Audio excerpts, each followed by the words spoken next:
सबने मुझे यही कहा कि आपका छोटा बेटा जिंदा है, बड़ा बेटा मरा है। अभी एस्टेब्लिशमेंट हुई है सेकंड सीजन में, अब उसको एक्सप्लोर करेंगे थर्ड सीजन में। फिल्मों में जो है वो भी डायरेक्टर जो हैं वो राइटर से लिखवाते हैं, नाम अपना दे देते हैं। देख के बड़ा मुझे तो बड़ी शर्मिंदगी हुई थी कि लिलीपुट ये क्या किया तुमने, ये क्यों किया तुमने। लेकिन उसके बाद भी सुभाष घई ने हमें कोई रोल ऑफर नहीं किया। शुरू में ही मैंने कह दिया था कि शाहरुख खान को ये रोल नहीं करना चाहिए, क्योंकि सब उसे पहचानते हैं। क्योंकि जब हिंदुस्तान गरीब था, जब हिंदुस्तान के पास पैसा नहीं था इतना, तब तो आप सुबह शाम काम करते थे, शाम को आपको पैसा मिल जाता था। आज जब इतना पैसा है हिंदुस्तान में, इतना रिच हो चुकी है हमारी कंट्री, तो आपकी का दिल जो है वो उतना ही छोटा होता जा रहा है।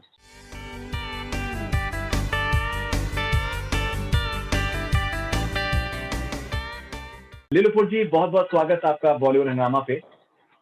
शुक्रिया, आपका शुक्रिया, आपने मुझे इस काबिल समझा।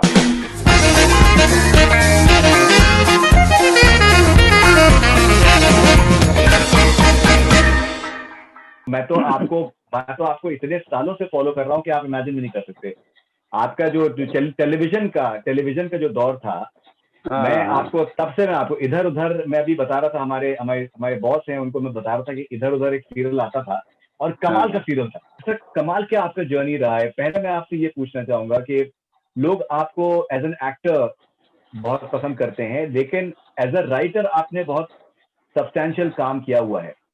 देख भाई देख, इधर उधर, चमत्कार मेरे ख्याल से शायद आपने लिखी है शाहरुख खान की। और भी आपने सीरियल्स और फिल्म्स भी आपने लिखी हैं। बहुत ज्यादा हमने नहीं लिखा है। फिल्म तो हमने एक ही लिखी, चमत्कार, और एक लिखी थी हमने वो गैंग का फर्स्ट वर्जन लिखा था मैंने, बट वो पता नहीं बाद में क्या हुआ, मजहर का मूड चेंज हो गया या क्या हो गया। हाँ, तो फिर उन्होंने दूसरे राइटर भी जोड़े उसमें, फिर मुझे अलहदा कर दिया, पता नहीं कुछ हुआ। उसके बाद फिर हमने एक दो फिल्में लिखी हैं, लेकिन वो फ्लोर पे नहीं गई और बात ऐसे ही वैसे रह गई। राइट। लेकिन देख भाई देख, अगर रिसेंट टाइम्स में अगर लोगों को अगर बताना हो, शेखर सुमन और जया बच्चन ने प्रोड्यूस किया था। शेखर सुमन उसमें एक्टिंग कर रहे थे, और वो बहुत बहुत चर्चित हुआ आपका सीरियल रहा, जो आपने लिखा भी था। हाँ, वो 93 में मेरा दिमाग बहुत तेज चल रहा था और टाइम भी मेरे फेवर में था, तो उस वक्त सब अच्छा हो रहा था, अच्छा लिखा रहा था, अच्छा हो रहा था। बहुत थिएटर किया मैंने। राइट। और थिएटर में मेरे ख्याल से आपको सबसे ज्यादा आपको सेटिस्फैक्शन ही मिलता है। बहुत बहुत बहुत बहुत थिएटर में ही सेटिस्फेक्शन मिला। फिल्मों में तो मैं अपने को फ्लॉप मानता हूँ। जो भी रोजी रोटी चली है वो सीरियल से चली है, तो टीवी से चली है। तो जर्नी हमारी जो है वो ये जमीन चांद से बेहतर नजर आती है हमें, और हमारे सड़कों का क्या हाल है वैसे ही हिचकोले खाती हुई जिंदगी गुजरी है और गुजर रही है, चल रहा है। आपका नाम MM फारूकी है, एंड गया से आपका ताल्लुक है। बहुत इंटरेस्टिंग जर्नी में आपके इंटरव्यूज में मैं सुबह से देख रहा हूँ, और बहुत इंटरेस्टिंग आपकी जर्नी रही है। आपके दोस्तों का आप कितना कंट्रीब्यूशन मानते हैं अपने जीवन में? देखो, दोस्त जो हैं वो असल दोस्त की जो परिभाषा होती है, वो दोस्त तो अब इस कलयुग में मिलना बहुत मुश्किल है। लेकिन फिर भी मेरी खुशकिस्मती ये रही है कि मुझे दोस्तों ने बहुत मदद की है। और मतलब हमारे दोस्त भी जो थे वो हमारी ही तरह के थे, तो उनसे ऐसी उम्मीद रख लेना कि वो हमें किसी एस्टैब्लिश की तरह मदद कर देंगे, वो भी उतना नहीं कर पाते थे। लेकिन हाँ, जब वो 2 रोटी खाते थे तो उसमें से एक हमें भी खिला देते थे। तो ऐसा ही साथ रहा दोस्तों का, दुआएं रही दोस्तों के साथ में। एक दौर आपने सर इस तरीके का देखा है बॉम्बे में कि आपने करीबन 14 दिन तक आपने कुछ भी नहीं खाया। 14वें दिन तो तबीयत खराब हुई थी, और 15वें दिन जाके आप बेहोश हो गए। बेहोश हो गए थे आप? तो हमारे दोस्त ने ही मुझे खिलाया था। जी, उसको समझ में आ गया था कि भूखा है। बहुत ड्रामेटिक था मामला। फिल्मों में ऐसा होता तो बैकग्राउंड में म्यूजिक चलती, ऑडियंस देखती और रिएक्ट करती, आहा करती, क्योंकि जिंदगी में कोई जो है देखता तो है नहीं, तो वो इम्पैक्ट जो है वो अब बोलने में वो इम्पैक्ट आएगा नहीं, सुनने में वो इम्पैक्ट आता नहीं है जो देखने में आता है ना।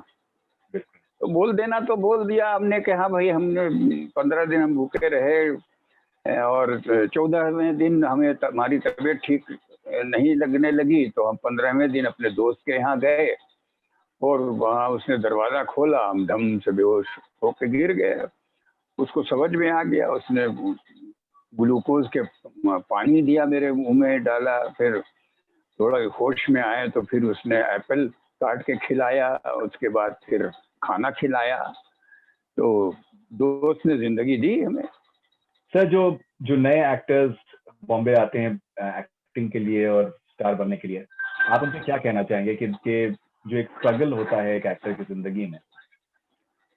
देखो जी, हम लोग जो हैं, हमारी जो लाइन है इंडस्ट्री, ये मेरा जो यकीन है, मेरा जो मानना है, मैं जिसमें बिलीव करता हूँ कि अल्लाह जो है, ईश्वर जो है, वही रोजी रोटी तय करता है और वही सब कुछ आपका डिसाइड किए होता है। तो जो डिसाइडेड बाय गॉड है वो होगा ही होगा, और जो डिसाइडेड बाय गॉड नहीं है वो आप सर पटकते रह जाइए, नहीं होगा।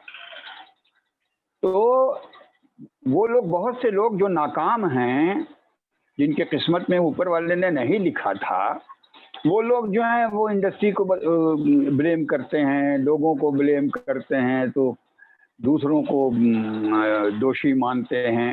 हालांकि ये बात ये है कि ऊपर वाला जब आपको टैलेंट दे के चलाता है तो आपका टैलेंट ज़ाया नहीं करता, वो उसका इस्तेमाल ज़रूर होता है, और जिसको टैलेंट दिया है वो उसकी जिम्मेदारी है, वो निभाता भी है। तो जो लोग आए हैं उनको पहले तो सेल्फ एनालाइजेशन बहुत ज़रूरी होती है बेटा, कि आपको ईमानदार होना चाहिए अपने आप में। आप पहले ईमानदार अपने आप से होइए, तब दुनिया आपके साथ ईमानदार होगी। आप लता मंगेशकर की आवाज़ आप में है नहीं है, लेकिन आपको लगता है कि मैं लता से भी ज़्यादा खूबसूरत मेरी आवाज़ है, आपको लगता है कि मैं देवानंद से भी ज़्यादा हैंडसम हूँ, आपको लगता है कि मैं अमिताभ बच्चन से ज़्यादा अच्छा एक्टर हूँ, तो ये आपका लगना जो है वो कोई काम का है नहीं। कलाकार कोई भी हो, राइटर हो, शायर हो, पेंटर हो, ये सारे डिपेंड ही करते हैं समाज पे। समाज के लोग जो हैं किसी को कहीं बिठाते हैं, कहीं नहीं बिठाते हैं। तो हमें जो है ये अपने आप में ये मान के बैठ जाना ईमानदारी नहीं है, नादानी है। लोग बोलेंगे, खुद अपने आप बोलेंगे आपका काम देख करके कि आप अच्छे हैं या खराब हैं। तो पहले अपने आप में ईमानदार रहिए और अपना एनालाइज कीजिए कि आपको ईश्वर ने, अल्लाह ने क्या खूबी दी है, उस खूबी पे को अमल में लाइए तो आपको कामयाबी मिलेगी। अदरवाइज आप अपने आप में मान के बैठ जाएं, ये अपने साथ ही बेईमानी है। एक फिल्म कामयाब में आप नजर आए हैं इस साल, और बहुत तारीफ हो रही है आपके काम की। मेरी गलत हो रही है अगर तारीफ हो रही है तो, क्योंकि मैंने तो कुछ किया ही नहीं है। उसमें काम दो ही का है अच्छा, एक संजय मिश्रा का और दूसरा डायरेक्टर का, इन दोनों की फिल्म है वो। मैं तो ऐसे ही, पता नहीं हमने क्यों किया, हमको तो समझ में आया नहीं, हमको बताया गया था, फिर सीन वीन भी एडिट हो गए। तो मैंने तो डायरेक्टर को फ़ोन करके बोला भी कि बेटा तुम्हारा काम तो बहुत अच्छा था, मेरा काम तो था नहीं। तो बोला नहीं सर, अच्छा था, तो बात रहे अच्छा था नहीं, लेकिन आपको बहुत अप्रिसिएशन मिल रहा है उस परफॉर्मेंस के लिए। अच्छा, ये नहीं पता भाई हमको, क्योंकि हमको तो देख के बड़ा मुझे तो बड़ी शर्मिंदगी हुई थी कि लिलीपुट ये क्या किया तुमने, ये क्यों किया तुमने, लेकिन ना क्या का जवाब मिला, ना क्यों का जवाब मिला। चलो ठीक है, जो हो गया तो हो गया। लेकिन मिर्जापुर में जो काम हमने किया है जी। वो मेरे मन का है। वैसे रोल मैं शुरू से करना चाहता रहा हूँ और अब जाके कहीं मिला है, तो उससे मैं और काफी सेटिस्फाइड हूँ। सब्सटैंशियल रोल, और काफी हाँ, सब्सटैंशियल रोल है, और सीजन 3 के लिए भी आपकी आपकी आपकी आपकी बेचैनी से इंतजार है आपके लिए। हाँ, अभी तो एस्टेब्लिशमेंट है, कई नए कैरेक्टर उन्होंने इंट्रोड्यूस किए हैं, तो अभी एस्टेब्लिशमेंट हुई है सेकंड सीजन में। अब उसको एक्सप्लोर करेंगे थर्ड सीजन में। तो जब आपको ये दद्दा त्यागी का कैरेक्टर आपको जब जब सुनाया, हम्म। राइट, पुनीत ने और गुरमीत ने, तो आपका क्या रिस्पॉन्स था? देखो, ये सरप्राइज था मेरे लिए, बिकॉज इतने सालों तक मैं इंडस्ट्री में रहा और किसी ने सोचा ही नहीं कि एक बार सुभाष घई ने सोचा था मेन विलन, उन्होंने मुझे लेना चाहा था अपनी एक फिल्म में, अमिताभ वो बच्चन के, हाँ अमिताभ बच्चन के opposite। हाँ, तब उन्होंने एक बार सोचा था। उसके बाद फिर उन्होंने बहुत सराहना मेरी की थी, बहुत तारीफें की थी, दूसरे लोगों के सामने भी बोलते थे कि ये बहुत अच्छा एक्टर है। तो मेरे सामने ही किसी ने, चमचे ने उनके पूछा आपसे भी अच्छा, तो उन्होंने कहा था हाँ मुझसे भी अच्छा। लेकिन उसके बाद उन्होंने वो फिल्म, इत्तेफाकन मेरी बदकिस्मती रही, वो फिल्म नहीं बनी। लेकिन उसके बाद भी सुभाष घई ने हमें कोई रोल ऑफर नहीं किया। और सुभाष घई तो छोड़ो, वो तो कमर्शियल डायरेक्टर हैं और बहुत फैंटास्टिक डायरेक्टर हैं, इंटेलिजेंट डायरेक्टर हैं। और भी लोगों ने कभी सोचा ही नहीं मेरे बारे में। और ये जो है वो, इसीलिए कहता हूँ सब किस्मत पे डिपेंड करता है। जब वक्त आता है तो सब सोचने लगते हैं, जब वक्त नहीं आता है तो कोई नहीं सोचता है। तो इन दोनों ने तो जब अपने आप सोचा, और इन दोनों ने मुझे, मैं ना, मुझे मेरा ऑडिशन हुआ ना, मुझे नरेशन के लिए बुलाया गया। बस एक फोन आया कि आपको ये रोल करना है, ये पैसा कितना लेंगे, तो ये पैसा है और आ जाइए। हम चले गए सेट पे, हमको सीन सुनाया, रोल सुनाया, और वहीं हमने वो किया। और उन लोगों ने बहुत, देखो ओटीटी जो प्लेटफॉर्म है ना बेटे, ये बहुत ही अच्छा प्लेटफॉर्म है, जहां राइटर और डायरेक्टर के टैलेंट काम आते हैं। ये मीडिया राइटर और डायरेक्टर का ही है एक्चुअली। तो ये प्लेटफॉर्म जो है, इसने राइटर और डायरेक्टर को लाइमलाइट में लाना शुरू किया है। अदरवाइज तो डायरेक्टर टीवी सीरियल्स में और चैनल्स में तो डायरेक्टर की कोई औकात ही नहीं है, राइटर की कोई वक़्त ही नहीं है। फिल्मों में जो है वो भी डायरेक्टर जो हैं वो राइटर से लिखवाते हैं, नाम अपना दे देते हैं। और मेकिंग भी जो है वो इतनी कॉम्प्रोमाइजिंग होती है और अनशंट होती है। ये लोग तो बहुत ईमानदारी से, बहुत जमा के, और जो सोचते हैं वो एग्जीक्यूट करते हैं। तो मैं तो बहुत इम्प्रेस हूँ इस वेब सीरीज के जो चलन शुरू हुआ है। ये बहुत अच्छा है। राइटर और डायरेक्टर की रिस्पेक्ट बढ़ेगी। राइट। कैसा आपका तजुर्बा था विजय वर्मा के साथ में काम करने का? बहुत बहुत अच्छे कलाकार हैं आजकल, अपकमिंग बहुत ही अच्छा, बहुत ही अच्छा एक्टर है, बहुत अच्छा एक्टर है।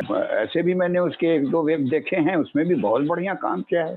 बहुत अच्छा एक्टर है। सीरीज में एडवांटेज ये है कि आप टाइम ज्यादा होता है तो बैक स्टोरीज को डेवलप करने में काफी एक अच्छे तरीके से डेवलप की जा सकती हैं। तो जो उसमें जो रीजन है दद्दा त्यागी का कि ड्रग्स से नहीं जुड़ना चाहते हैं, तो क्या ये कहना सही होगा कि पहली बार आपने अपनी जो आपकी जो इनर जो एक एंजाइटी है और एक इनर जो आपके जो एंग्स्ट है, वो आपने पहली बार दुनिया के सामने रखा? हम तो कैरेक्टर कर रहे थे। कैरेक्टर जो है वो ड्वार्फ है, और उसका ये तो रीजन जो होता है ना ड्वार्फ होने का, वो रीजन कोई होता नहीं है एक्चुअली। साइंटिफिकली जो है वो बोलते हैं जेनेटिक प्रॉब्लम, लेकिन एक्चुअली ये एक खूबसूरत आंखों वाली औरत को भी एक अंधा बच्चा हो जाता है। तो रीजन कोई है नहीं, रीजन तो हम लोग देते हैं। ये छोटे होने का रीजन जो दिया है वो तो एक गिमिक है, अदरवाइज रियलिटी तो नहीं है ये। तो हमने जो जिंदगी में फेस किया, तो उसको फेस करना तो हमारी जिंदगी का एक हिस्सा था और है। तो उसको हम इससे रिलेट करके परफॉर्म नहीं कर रहे थे, हम परफॉर्म कर रहे थे कि एक बाहुबली जो है उसके का एटीट्यूड क्या होता है, उसका का गुरूर क्या होता है, उसका कॉन्फिडेंस क्या होता है, मैं उसको पोर्ट्रे करने की कोशिश कर। ओके, और अभी सीजन थ्री में भी एक ट्विस्ट है। छोटे बेटे की डेथ हुई है, लेकिन एक्चुअल में बड़े बेटे की डेथ हुई है और छोटा बेटा प्रिटेंड कर रहा है कि वो बड़ा है। आई थिंक कुछ दिलचस्प सा एक मोड रहेगा वो सीजन 3 में। ये बहुत लोगों ने जितने भी फोन मुझे आए, सबने मुझे यही कहा कि आपका छोटा बेटा जिंदा है, बड़ा बेटा मरा है। हमने कहा राइटर्स बेचारे यहाँ पे फेल हो गए क्या? क्योंकि राइटर ने तो सस्पेंस रखा है ये कि लोगों को समझ में नहीं आएगा कि कौन मरा है। लेकिन यहाँ पे तो ऑडियंस बड़ी तेज हो गई है, आजकल की ऑडियंस तो समझ जाती है। तो अभी हकीकत क्या है ये तो अगले सीजन में ही पता चलेगा। तो मैंने ये भी मैंने पढ़ा था कि जब कमल हसन साहब अप्पू राजा बना रहे थे तो वो आपके पास आए थे, उन्होंने आपको स्क्रिप्ट सुनाई थी? नहीं, अप्पू राजा का ध्यान उनको आया ही मुझसे मिलने के बाद। हाँ, वो सागर में हम लोग साथ काम कर रहे थे। जी। तो वो उस वक्त हमारे साथ बहुत बातें करते थे, हमारी साइकोलॉजी, हमारी सोच, हमारा जिंदगी देखने का तरीका, तो वो सब कुछ हमसे वो बहुत बातें करते थे। और वो वहां जाकर के उन्होंने अचानक अप्पू राजा बनाई तो राइटर का कमाल था, बहुत इंटेलिजेंटली वो फिल्म लिखी गई और बनाई गई। मेरा उसमें कोई क्रेडिट नहीं था, मुझसे वो बातें करते थे। हाँ, मेरा एक क्रेडिट जरूर है कि मुझसे मिलने के बाद, मुझे देखने के बाद लोग जो हैं वो ड्वार्फ का रोल करने का शौक जाग गया लोगों को। और कमल हसन ने दोनों रोल बहुत अच्छा किया था, ड्वार्फ का भी रोल बहुत अच्छा किया उन्होंने। उसके बाद में लोगों ने करना शुरू किया, वो तो बिल्कुल ही वाहियात, बर्बाद, तबाह। जीरो आपको पसंद नहीं आई? नहीं, बिल्कुल नहीं आई जीरो। एक तो मुझे सबसे पहला जो मेरा रिएक्शन था, जब मैं कहानी नहीं जानता था, तो भी मेरा रिएक्शन यही था कि शाहरुख खान को ये रोल इसलिए नहीं करना चाहिए कि ड्वार्फ में एक नॉर्मल आदमी, नॉर्मल दिखने वाले आदमी में अगर आंख की कमी हो जाए, पैर की कमी हो जाए, लंगड़ा हो जाए, लूला हो जाए, अंधा हो जाए, बहरा हो जाए, गूंगा हो जाए, तो आदमी नॉर्मल हो करके उसकी एक्टिंग कर सकता है ना? उसमें एक्टिंग करनी पड़ेगी। आप ड्वार्फ में क्या एक्टिंग करेंगे? बात तो ड्वार्फ जो है वो भी, उसकी भी बोलचाल, उसकी भी सोच, उसकी समझ तो सब नॉर्मल जैसी होती है। उसके खाली पैर छोटे होते हैं, हाथ छोटे होते हैं या डिस्टॉर्टेड फिगर होता है। लेकिन अकल और जुबान, ये दो चीजें तो अलग नहीं होती। अंधा अगर आप बन रहे हैं, अंधे की अगर आप एक्टिंग कर रहे हैं, तो आपको एक्टिंग करनी पड़ रही है, क्योंकि आपको दिखाई देता है और आपको न दिखाई देने की परफॉर्मेंस करनी है ना? लंगड़े नहीं हैं आप, लेकिन आपको लंगड़े बन करके कन्विंस करना है कि आप लंगड़े हैं। आप ड्वार्फ बन करके क्या कन्विंस करेंगे, जबकि आप इतने फेमस हैं, आपका चेहरा जाना पहचाना है, आपको सब जानते हैं अच्छी तरह से कि ये शाहरुख खान है, तो आप किससे कैसे इम्पैक्ट छोड़ेंगे? दूसरी चीज उसमें कहानी में आपने ड्वार्फ बने तो ड्वार्फ की क्या प्रॉब्लम होती है, इमोशनल प्रॉब्लम क्या होती है, उसकी साइकोलॉजिकल प्रॉब्लम क्या होती है, सोशल प्रॉब्लम क्या होती है, उसमें तो आपने कोई चीज छू ही नहीं। आपने कुछ उसका ट्रॉमा, आपने उसकी ट्रेजेडी आपने दिखाई नहीं। आपने उससे बड़ी ट्रेजेडी खड़ी कर दी। इसको कौन शर्मा है, अनुष्का शर्मा उससे ज्यादा ट्रेजिक तो वो लड़की थी, है ना, जो बोल नहीं पा रही है, जो चल नहीं पाती है, और ये तो उछल कूद रहा है, सब कर रहा है, इसमें क्या प्रॉब्लम है? प्रॉब्लम तो उसमें थी।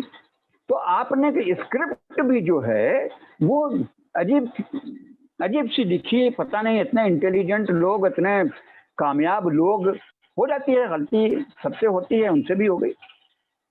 तो शुरू में ही मैंने कह दिया था कि शाहरुख खान को ये रोल नहीं करना चाहिए, क्योंकि सब उसे पहचानते हैं, सब उसे जानते हैं, तो वो इसमें उनको कन्विंस नहीं कर पाएगा, जैसे मोहब्बतें में कन्विंस कर दिया एज ए लवर, जैसे अपनी फिल्मों में वो एज अ रोमांटिक कैरेक्टर अपने को एस्टेब्लिश कर देता है और लोगों को अपनी तरफ खींच लेता है, इसमें नहीं कर पाएगा वो, और वही हुआ।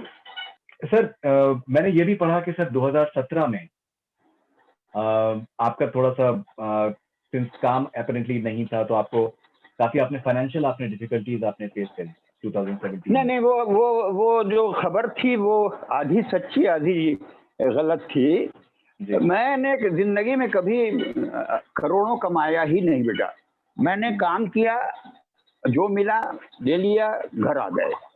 हमें बिजनेस नहीं आया, हमें मैनेजमेंट नहीं आया, हम अपना काम करो घर आओ, इसमें हम बिलीव करते रहे। तो हमने रिलेशंस नहीं बनाए, हमने अपना पीआर नहीं किया, हमने पार्टी नहीं अटेंड की। तो इन सब वजहों से भी जो है वो मुझे उतना काम करने को नहीं मिला। और हम कभी इतने अमीर हुए ही नहीं कि पैसे की कमी से हमें लगे कि आज हम गरीब हो गए हैं। मिर्जापुर में काम करने से, because Excel Productions they are pretty good at paying as well, it's a very good serial, आपका सब्सटैंशियल आपका रोल भी था, उससे आपको कुछ एक अच्छा लगा आपको, the way they treated you and financially as well? मैं कहीं भी जाता हूँ ना, मेरी खुशकिस्मती यही है कि they treat me very well. हर जगह मुझे इज्जत देते हैं लोग, प्यार करते हैं लोग, ये मेरी खुशकिस्मती है।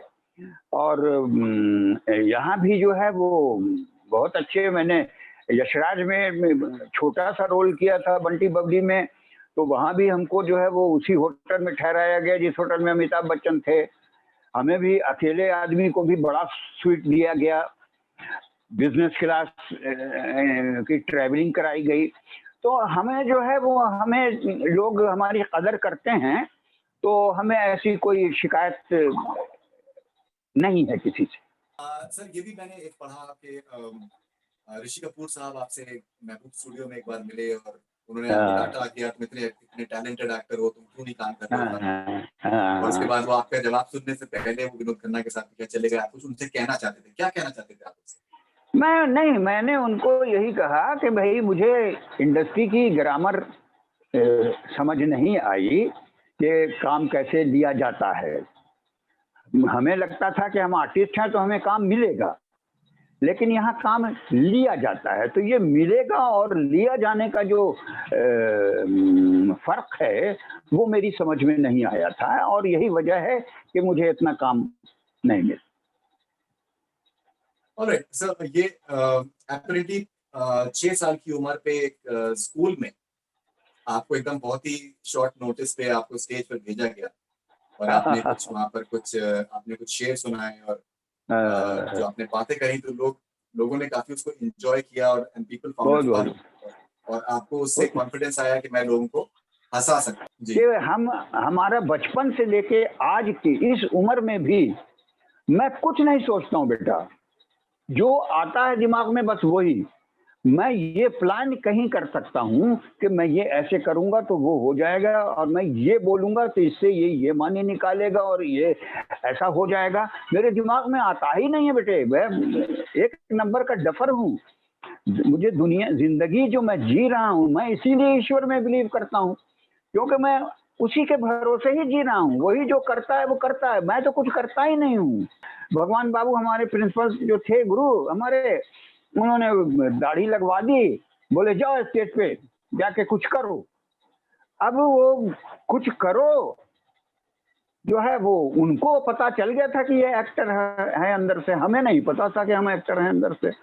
वो उनका कुछ जाओ कुछ करो कहते ही मेरे बॉडी में एक डिफरेंस, एक चेंज आया और मैं अजीब सी चाल चलता हुआ स्टेज पे इंटर किया। उस चाल से लोग हंसना शुरू हो गए और फिर वहां जो है मैंने बिना प्लान किए ही माइक को फूंका, बिना प्लान किए ही माइक को धक्का दिया कि मेरे फूंक से माइक उड़ गया। एक छोटे से बच्चे की फूंक ने माइक उड़ा दिया।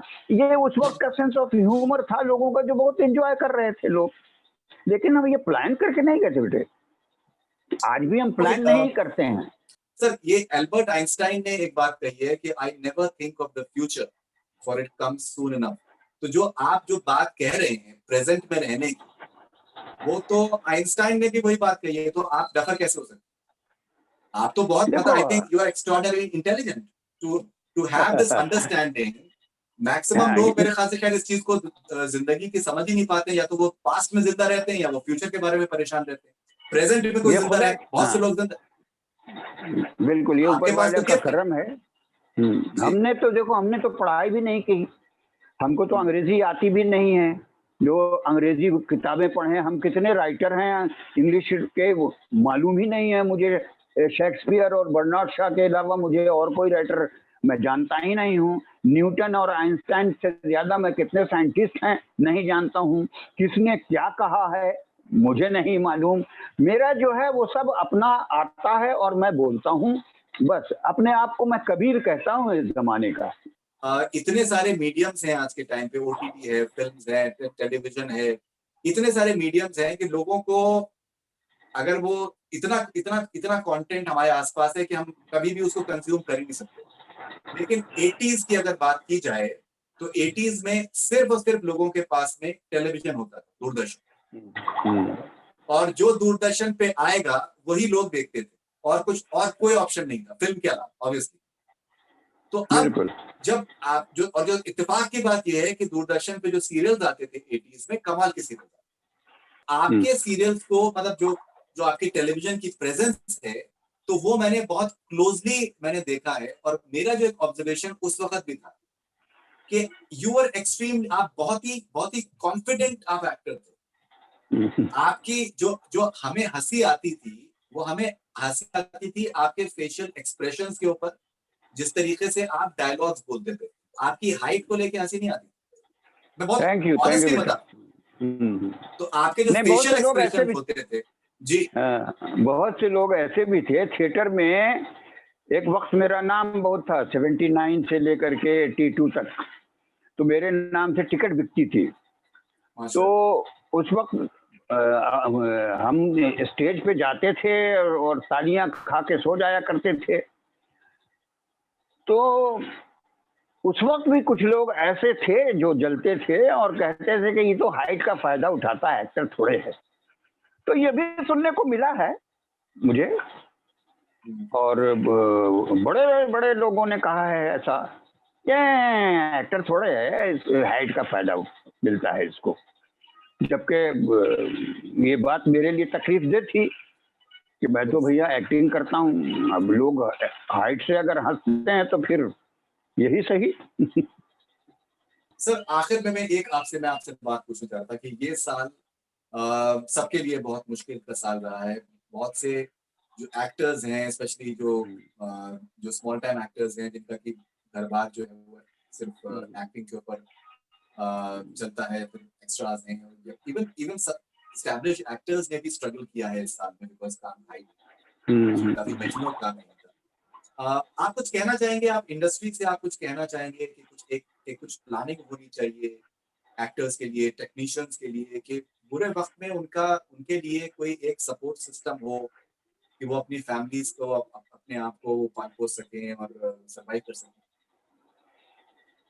बड़ा मुश्किल है ये कहना, क्योंकि लोगों की सोच जो है वो बिल्कुल ही डिस्ट्रॉय होती जा रही है। अब चैनल देखो, चैनल जो है वो पिछले पुराने जमाने में जैसे जमींदार होते थे ना, जो अपने वर्कर्स को टॉर्चर भी करते थे, उनको पैसा भी नहीं देते थे और एक्सप्लॉयट भी करते थे। तो ये चैनल जो है वो जमींदारी का ही दूसरा रूप है। आपको 90 दिन के बाद पेमेंट मिलेगी, ये कौन सी बात हुई? कौन सा धोबी है जो 90 दिन के बाद पैसा लेता है? या कौन सी मेडिकल शॉप है जो 90 दिन के बाद पैसा ले गई है? या कौन सी ग्रोसरी की दुकान है जो 90 दिन के बाद पेमेंट लेगी? आप 90 दिन के बाद क्यों पे? जब हिंदुस्तान गरीब था, जब हिंदुस्तान के पास पैसा नहीं था इतना, तब तो आप सुबह शाम काम करते थे, शाम को आपको पैसा मिल जाता था। आज जब इतना पैसा है हिंदुस्तान में, इतना रिच हो चुकी है हमारी कंट्री, तो आपकी का दिल जो है वो उतना ही छोटा होता जा रहा है। आप पैसे से, अपने पैसे से और पैसा बनाना चाह रहे हैं, दूसरे का पैसा रोक करके। ऐसी मेंटालिटी का, ऐसी मानसिकता का क्या इलाज है? इनको क्या कहा जाए? इनको अगर कुछ कहा जाएगा तो आप बुरे हैं, आप रिजेक्टेड माल हैं, आपको कोई घास नहीं डालेगा, बट सच किसी को तो बोलना पड़ेगा। तो इंडस्ट्री में अभी इतनी ये नहीं आई है, हमारी इंडस्ट्री अभी भी बची हुई है इन बुराइयों से। लोग पैसे दे देते हैं, काम करा देते हैं। थोड़ा सा वो जो बिजनेस माइंडेड लोग होते हैं ना, वो ये करते हैं। कलाकार जो है, जो प्रोड्यूसर फिल्म बनाता है, जो प्रोड्यूसर चाहता है कि हम समाज को अच्छी चीज दें, वो ऐसा नहीं करते। ये पैसा बनाने वाले जो कला में आ जाते हैं, ये उनकी मानसिकता होती है, ये उनकी मेंटालिटी होती है। तो उनके लिए तो हम क्या, भगवान भी कुछ नहीं कर सकता, उनके लिए कुछ नहीं कह सकते हम। आर्टिस्टों को हम भले कह सकते हैं कि अपना काम ईमानदारी से करो, बेईमानी मत करो, और सच बोलो, सच्चे रहो, सबसे प्रेम करो, सच्चा प्रेम करो, झूठा प्रेम, नकली प्रेम मत करो, अपने आप सब ठीक हो जाएगा। आपके जितने भी आपने अब तक काम किया है फिल्म्स या टेलीविजन में, आपका सबसे ज्यादा मोस्ट सेटिस्फाइंग काम अब तक का कौन सा? कोई नहीं। ये थोड़ा अभी तीसरा सीजन देखता हूँ, इसमें शायद थोड़ा सा सेटिस्फेक्शन होगा, अदरवाइज फिल्मों में नहीं, बिल्कुल नहीं। सीरियल में मजे किए हैं, सीरियल में मजे किए हैं, एंजॉय किया है। सेटिस्फैक्शन जो होता है ना, जैसे ये रोल है सेटिस्फैक्शन का। और हमको दुआ करो कि मैं कभी सेटिस्फाइड ना हूँ, क्योंकि जिस दिन सेटिस्फाइड हो जाऊंगा फिर तो बंटा डर है बेटा। ये आपने मिसरा सुनाया था शुरू में कि ये जमीन चांद से बेहतर नजर आती है हमें। हाँ जी, तो वो मेरे वालिद ने लिखा है। अच्छा, ओ अच्छा। मेरे फादर का नाम शहरियार था, तो वो शायर थे, अरे के गाने। लेकिन उन्होंने तो बहुत अच्छे गाने भी लिखे हैं शहरियार साहब ने, उनके अशार तो बड़े अच्छे, बहुत अच्छे। तुम्हें मालूम है, मैं भी शेर कहता हूँ, है मालूम फिर भी बवाल उठ रहा है, मैं छोटा हूँ क्यों ये सवाल उठ रहा है। तो बताता है लीली, सुनो इसका रीजन, ये उसके यहाँ भी है कार के लक्ष्मण। सर बहुत शुक्रिया आपका अपना वक्त निकालने के लिए हम लोगों के लिए। बहुत अच्छा लगा आपसे बात करके। थैंक यू बेटे, थैंक यू।